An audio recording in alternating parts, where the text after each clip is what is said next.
Hi friends, Jesus with us ಚಾನೆಲ್ಗೆ ನಿಮಗೆ ಮತ್ತೆ ಸ್ವಾಗತ. ದಯವಿಟ್ಟು ವಿಡಿಯೋವನ್ನು ಸ್ಕಿಪ್ ಮಾಡದೆ ಪೂರ್ತಿ ನೋಡಿ ದೇವರ ವಾಕ್ಯವನ್ನು ಸಂಪೂರ್ಣ ತಿಳಿಯುವಿರಿ. ನೀವು ಫಸ್ಟ್ ಟೈಮ್ ನಮ್ಮ ಚಾನೆಲ್ಗೆ ಬಂದಿದ್ದಾರೆ ದಯವಿಟ್ಟು ಸಬ್ಸ್ಕ್ರೈಬ್ ಮಾಡಿ. ವಿಡಿಯೋವನ್ನು ಲೈಕ್ ಮಾಡಿ, ವಿಡಿಯೋವನ್ನು ನಿಮ್ಮ ಸ್ನೇಹಿತರಿಗೆ ಶೇರ್ ಮಾಡಿ. ನಿಮ್ಮಿಂದ ನಮಗೆ ಹೊಸ ವಿಡಿಯೋ ಮಾಡಲು ಸ್ಫೂರ್ತಿ ಸಿಗುತ್ತದೆ.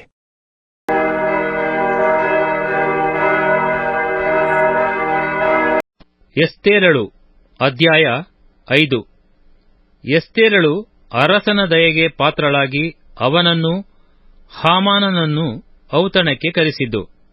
3ನೆಯ ದಿನದಲ್ಲಿ ಎಸ್ತೇರಳು ರಾಜವಸ್ತ್ರಭೂಷಿತಳಾಗಿ ಅರಮನೆಯ ಒಳಗಣ ಪ್ರಾಕಾರವನ್ನು ಪ್ರವೇಶಿಸಿ ರಾಜಮಂದಿರದಲ್ಲಿ ಎದುರಿನಲ್ಲಿ ನಿಂತಳು. ಅರಸನು ಆ ಮಂದಿರದಲ್ಲಿ ರಾಜಸಿಂಹಾಸನದ ಮೇಲೆ ಬಾಗಲಿಗೆದುರಾಗಿ ಕೂತುಕೊಂಡಿದ್ದನು. ಅವನು ಪ್ರಾಕಾರದಲ್ಲಿ ನಿಂತಿರುವ ಎಸ್ತೇರ್ ರಾಣಿಯನ್ನು ಕಂಡ ಕೂಡಲೇ ಆಕೆಯ ಮೇಲೆ ದಯವಿಟ್ಟು ತನ್ನ ಕೈಯಲ್ಲಿದ್ದ ಸುವರ್ಣದಂಡವನ್ನು ಆಕೆಯ ಕಡೆಗೆ ಚಾಚಿದನು. ಎಸ್ತೇರಳು ಸಮೀಪಕ್ಕೆ ಹೋಗಿ ದಂಡದ ತುದಿಯನ್ನು ಮುಟ್ಟಲು ಅರಸನು ಆಕೆಗೆ, ಎಸ್ತೇರ್ ರಾಣಿಯೇ, ನಿನಗೇನು ಬೇಕು? ನಿನ್ನ ವಿಜ್ಞಾಪನೆ ಯಾವುದು? ನನ್ನ ಅರ್ಧ ರಾಜ್ಯವನ್ನು ಕೇಳಿದರೂ ನಿನಗೆ ಕೊಡುತ್ತೇನೆ ಅಂದನು. ಅದಕ್ಕೆ ಎಸ್ತೇರಳು, ಅರಸರ ಚಿತ್ತಕ್ಕೆ ಬಂದರೆ ನಾನು ಈ ಹೊತ್ತು ತಮಗೋಸ್ಕರ ಸಿದ್ಧಮಾಡಿಸಿರುವ ಔತಣಕ್ಕೆ ಹಾಮಾನನೊಡನೆ ಬರೋಣವಾಗಲಿ ಎಂದು ಅರಿಕೆ ಮಾಡಿದಳು. ಕೂಡಲೇ ಅರಸನು ಎಸ್ತೇರಳ ವಿಜ್ಞಾಪನೆಯನ್ನು ನೆರವೇರಿಸುವುದಕ್ಕೆ ಹಾಮಾನನನ್ನು ತ್ವರೆಪಡಿಸಿರಿ ಎಂದು ಅಪ್ಪಣೆ ಮಾಡಿದನು. ಮತ್ತು ಎಸ್ತೇರಳು ಮಾಡಿಸಿದ್ದ ಔತಣಕ್ಕೆ ಹಾಮಾನನ ಜೊತೆಯಲ್ಲಿ ಹೋದನು. ದ್ರಾಕ್ಷಾರಸ ಪಾನ ಮಾಡುವಾಗ ಅರಸನು ತಿರುಗಿ ಎಸ್ತೇರಳಿಗೆ, ನಿನ್ನ ವಿಜ್ಞಾಪನೆ ಯಾವುದು? ಹೇಳು, ಅದನ್ನು ನೆರವೇರಿಸುವೆನು.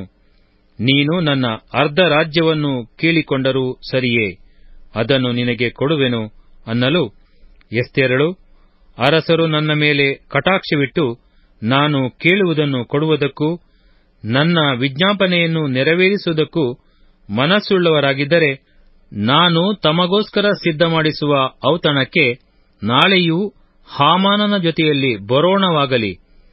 ಆಗ ಅರಸರು ಹೇಳಿದಂತೆ ಮಾಡುವೆನು. ಇದೇ ನನ್ನ ಮನವಿ ಎಂದು ಉತ್ತರ ಕೊಟ್ಟಳು. ಹಾಮಾನನು ಮೊರ್ದೆಕೈಯನ್ನು ಗಲ್ಲಿಗೆ ಹಾಕಬೇಕೆಂದು ನಿರ್ಣಯಿಸಿಕೊಂಡದ್ದು.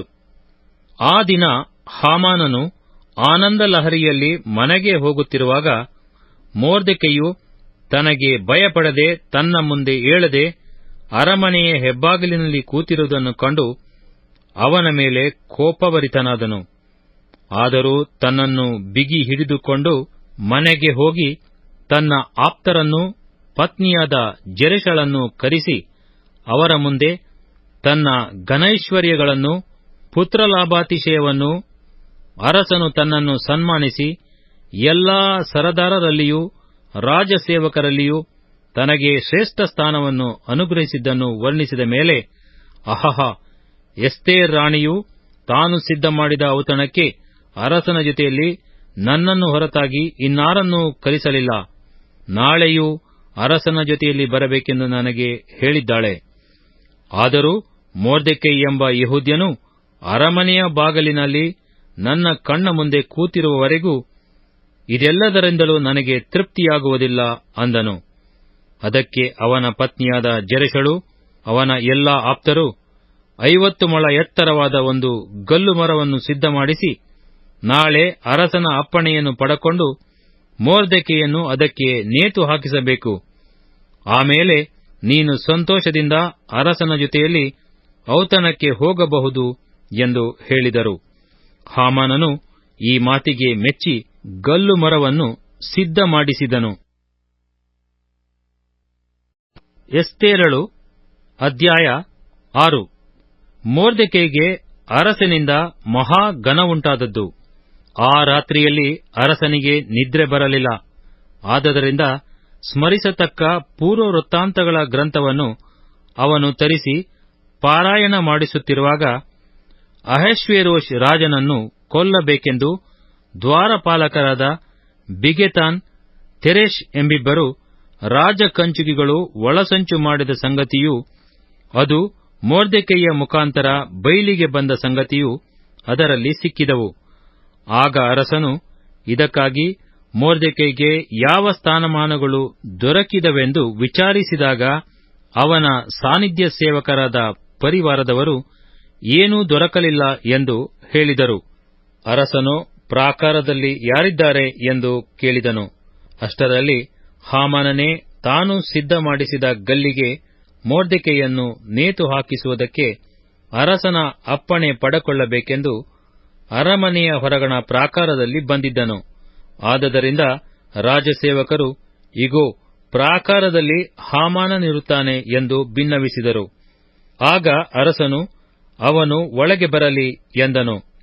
ಹಾಮಾನನು ಬಂದಾಗ ಅರಸನು ಯಾವನನ್ನು ಸನ್ಮಾನಿಸಬೇಕೆಂದು ಇಷ್ಟವುಳ್ಳವನಾಗಿರುತ್ತಾನೋ ಅಂಥವನಿಗೆ ಮಾಡತಕ್ಕದ್ದೇನು ಎಂದು ಅವನನ್ನು ಕೇಳಿದನು.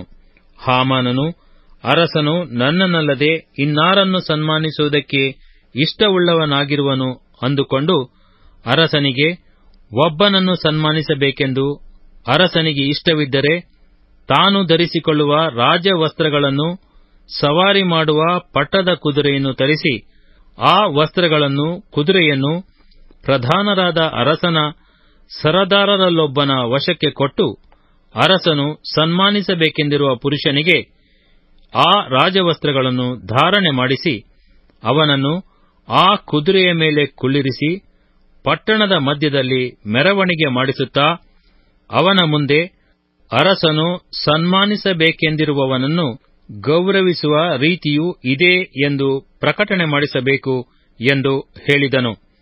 ಕೂಡಲೇ ಅರಸನು ಹಾಮಾನನಿಗೆ, ನೀನು ಹೇಳಿದ ವಸ್ತ್ರಗಳನ್ನು, ಕುದುರೆಯನ್ನು ಬೇಗನೆ ತೆಗೆದುಕೊಂಡು ಬಂದು ಅರಮನೆಯ ಬಾಗಲಿನಲ್ಲಿ ಕೂತಿರುವ ಮೊರ್ದೆಕೈ ಎಂಬ ಯಹೂದ್ಯನಿಗೆ ಹಾಗೆಯೇ ಮಾಡು.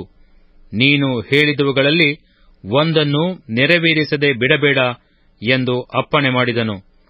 ಹಾಮಾನನು ಆ ವಸ್ತ್ರಗಳನ್ನು, ಕುದುರೆಯನ್ನು ತೆಗೆದುಕೊಂಡು ಬಂದು ಮೊರ್ದೆಕೈಯನ್ನು ಭೂಷಿಸಿ ಪಟ್ಟಣದ ಮಧ್ಯದಲ್ಲಿ ಮೆರವಣಿಗೆ ಮಾಡಿಸಿ ಅವನ ಮುಂದೆ ಅರಸನು ಸನ್ಮಾನಿಸಬೇಕೆಂದಿರುವವನನ್ನು ಗೌರವಿಸುವ ರೀತಿಯು ಇದೇ ಎಂದು ಪ್ರಕಟಣೆ ಮಾಡಿಸಿದನು. ಮೊರ್ದೆಕೈಯು ತಿರುಗಿ ಅರಮನೆಯ ಬಾಗಲಿಗೆ ಹೋದನು. ಹಾಮಾನನಾದರೋ ಶೋಕಾರ್ತನಾಗಿ ಮೋರೆ ಮುಚ್ಚಿಕೊಂಡು ಶೀಘ್ರವಾಗಿ ಮನೆಗೆ ಹೋಗಿ ತನ್ನ ಹೆಂಡತಿಯಾದ ಜೆರೆಷಳ ಮತ್ತು ಎಲ್ಲಾ ಆಪ್ತರ ಮುಂದೆ ತನಗೆ ಸಂಭವಿಸಿದ್ದನ್ನೆಲ್ಲ ತಿಳಿಸಿದನು. ಆಗ ಅವನ ಪಂಡಿತರೂ ಹೆಂಡತಿಯೂ ಅವನಿಗೆ, ಯಾವನ ಮುಂದೆ ನಿನ್ನ ಪತನವು ಪ್ರಾರಂಭವಾಯಿತೋ ಆ ಮನುಷ್ಯನು ಯಹೂದ ಸಂತಾನದವನಾಗಿದ್ದರೆ ನೀನು ಗೆಲ್ಲಲಾರಿ, ಅವನ ಮುಂದೆ ಬಿದ್ದು ಹಾಳಾಗುವಿ ಅಂದರು.